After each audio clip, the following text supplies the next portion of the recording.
Is this the last truly amazing M car? Let's find out.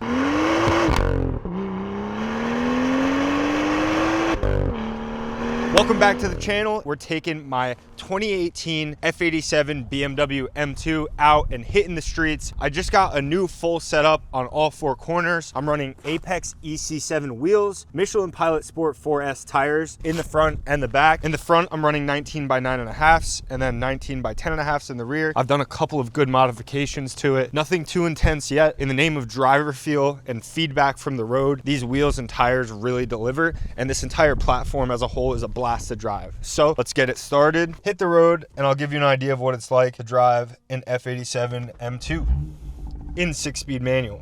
Now, coming from my 2015 Audi A4 into a rear wheel drive platform that's making almost double the power to just the rear wheels is quite a difference, but it's been a great learning experience so far, and this car absolutely rips, especially in the 6-speed manual.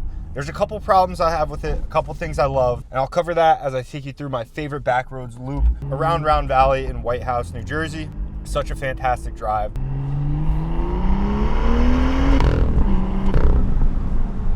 But just to start off with, the sound is absolutely ridiculous. I have a Turner carbon fiber cold air intake on the front, and then I have a Dinan resonator delete, and I don't have the stock Sport M exhaust from the factory, which some year, make, and models come with. I wish that was an option I had, but I don't. Of course, I do have the exhaust flaps on the inside though. So looking down here, if you put it in comfort, those exhaust flaps close, changes the tone. It's not as growly. It doesn't have those burbles, the pops. But when you put it into Sport,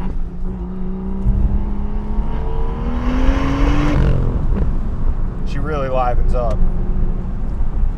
And something that you really got to be careful with when learning to drive this car is how squirrely the back end tends to be. Because you're putting all that power down to the rear wheels, it is something you have to consider, which is oversteer. And if you're not used to driving a rear wheel drive, this car really gives you that, like, the little kick of the butt that you want, and it's just a blast all around. So let's talk about handling characteristics. Out of all of the cars that I've driven, this does in fact have the tightest, most snappy and straightforward feedback when it comes to steering. It really is instantaneous steering, especially on the Pilot Sport 4S tires.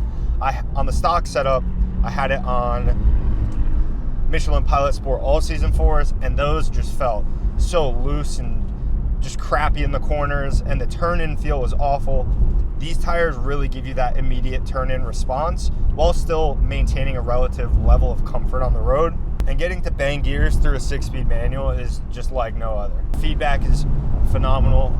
Getting to hold a gear if you needed to, I would really prefer that over the 7-speed dual clutch automatics that they also came with in this generation. This was the last year that they made it with the N55, which is what I have, which is the engine that came right before the competition, where they took the S55 and detuned it and squeezed it into the M2. This is the N55 basically with all of the forged internals from the S55, and it's a twin scroll single turbo that makes some of the best over rev braps that you'll ever hear. Beautiful burbles too. Just listen for a second.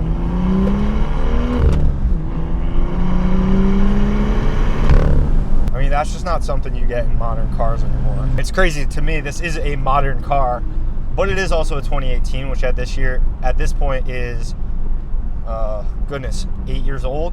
The one big gripe I have with being the base model M2 is that these seats, although they're sporty seats, they aren't the bucket seats that really hold you into place. And with this car, that's something I can promise that you almost need. I'm a pretty wide person, so having my backrest on it as is, I'm already pretty snug in them, but they give too much left to right. And like I said before, with the way the back end of this car likes to kick around, you really want as much feedback through your butt cheeks as you can get from the car to make sure that you're not gonna crash and die.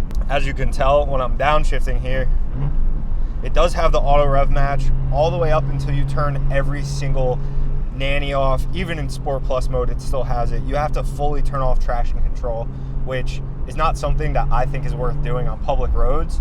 This car is just a little too much for that on a daily basis. If you're out on track or drifting in a parking lot or anything like that, I think it's completely fine. And rev matching is very easy, but that's something I'm definitely going to tune out in the near future, because I wish this car had the full manual experience, which to me is, you know, downshifting yourself, rev matching yourself, all of the above. Like you saw there, that back end really likes to come and get a little bit.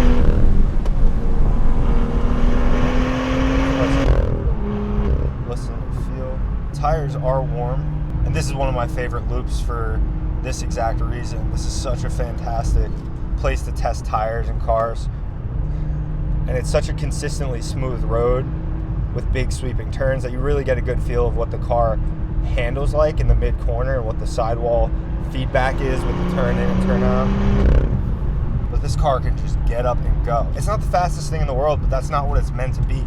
It has the short wheelbase, it has the grunty, snappy N55 with the single turbo. The boost comes on a little late in the rev range, but once you get there and stay there through shifting and everything, I mean, this thing will haul and haul and haul until you're just so high at speed that you forget how fast you're going on this thing.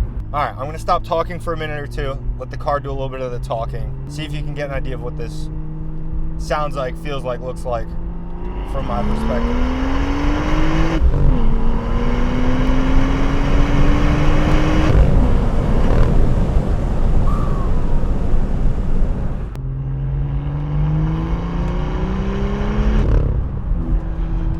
Might be hard to hear, but the intake also sounds unbelievable.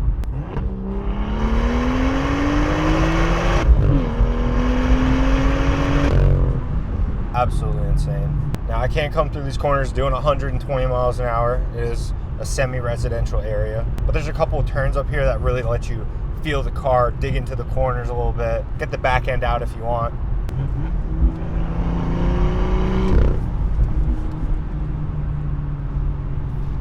Those over rev braps are just amazing. The corners right here.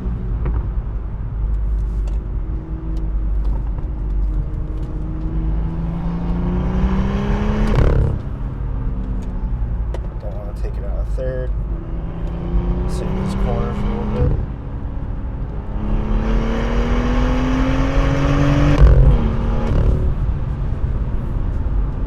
Very nice.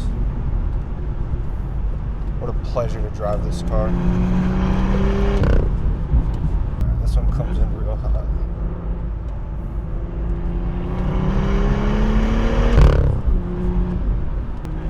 Nice little up and over. Oh yeah. These tires give fantastic feedback.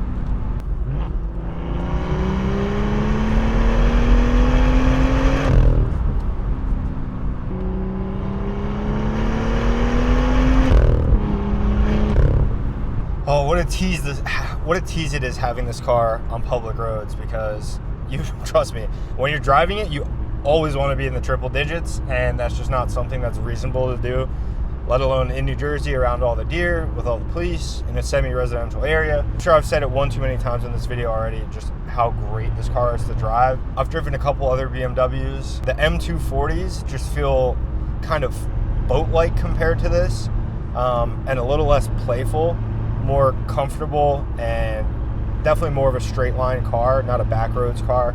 This is as good as it gets, if not the best, for straight up backroads ripping and driver feedback, engagement, feel. You know, you got analog everything up front. You got the over rev braps, you got the turbo screaming in front of you, you have the tires squealing through the corners, a little bit of oversteer going on. It's like all those things combined turned it into just a driver's experience that's a one of one. You don't get it in too many cars, and that's one of the reasons I chose this. It's a 6-speed manual, it's rear wheel drive. They're getting harder and harder to find. Mine's a little bit of a baby. It's got 43,000 miles on it, so it's young. It is a little tough the first to second shift, but we'll give it a go for you guys, see how it feels and sounds on this straight up here.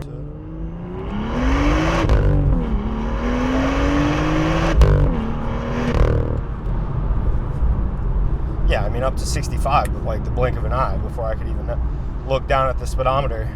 It's no drag strip car, but it has got 370 horsepower straight to the rear wheels.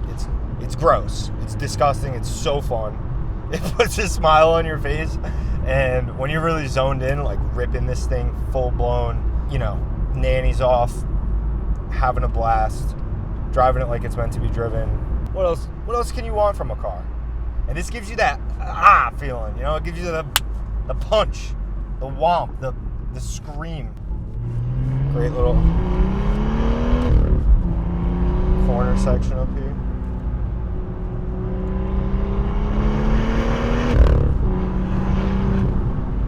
Take it easy, we're coming in hot.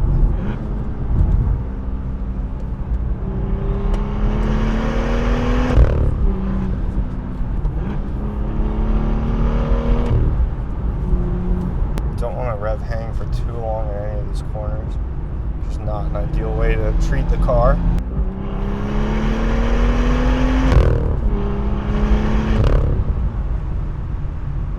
Wow. You might think I'm a crackhead.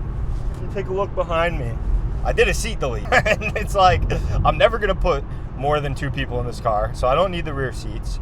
And it saves about 60 some odd pounds.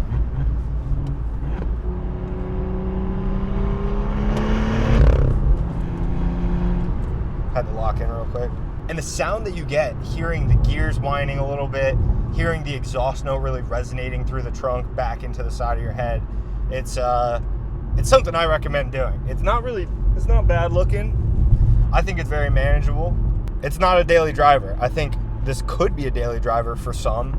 Maybe not in this climate unless you have some real proper snow tires the second that it drops below 50 degrees or 40 degrees, which is, you know, a lot of the time spent in New Jersey, probably half the months of the year. But it's something you should try if you never plan on putting someone in the back of your car and you have a coupe that has 4 seats in it. Damn Tesla getting in the way of my fun. Run it and gun it.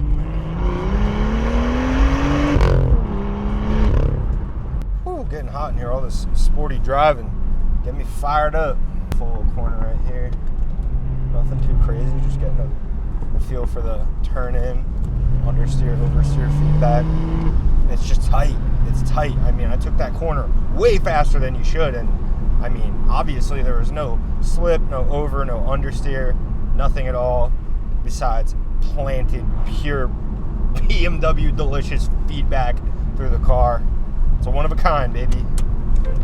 It's a one of a kind. What are the biggest takeaways from owning and driving an F87 M2? Learning my way around it, modding it a bunch, driving the hell out of it. What I've learned the most is that this is a pure enthusiast car, and I truly feel that way. Not only is it styled amazing, we all love that. I love doing the little cosmetic mods and stuff, but it is a 2-seater coupe monster, and it only weighs about 3,400 pounds, and you can tell when you're driving it. The suspension from the factory, it's pretty good. It's not perfectly dialed. It will be going on coilovers very soon, but paired up on a proper set of tires, that's all you need. That is all you need for this thing to be damn near track ready. And it's very snappy and aggressive. It loves to do a little bit of oversteer. The boost creeps on hard as all hell. And if you get the chance to own and or drive one of these, take it in a heartbeat. Stop whatever you're doing, take the keys to this damn car and take it out on the back roads, because you will not regret getting in the driver's seat of the OG N55 BMW M2. Thank you so much for tuning in. If you have any questions, comments, anything about this car, let me know in the comment section down below. There's a lot I gotta do, and I will absolutely be posting it on the channel in the future. But if you want anything like a mods breakdown, cosmetics, power, any of the above, this car will be kitted out very soon. Probably by the end of summer, it will be built out to damn near exactly what I want it to be for weekend driving it and or dailying it to and from work and having a little bit of fun in between. And we'll see you next time. Peace.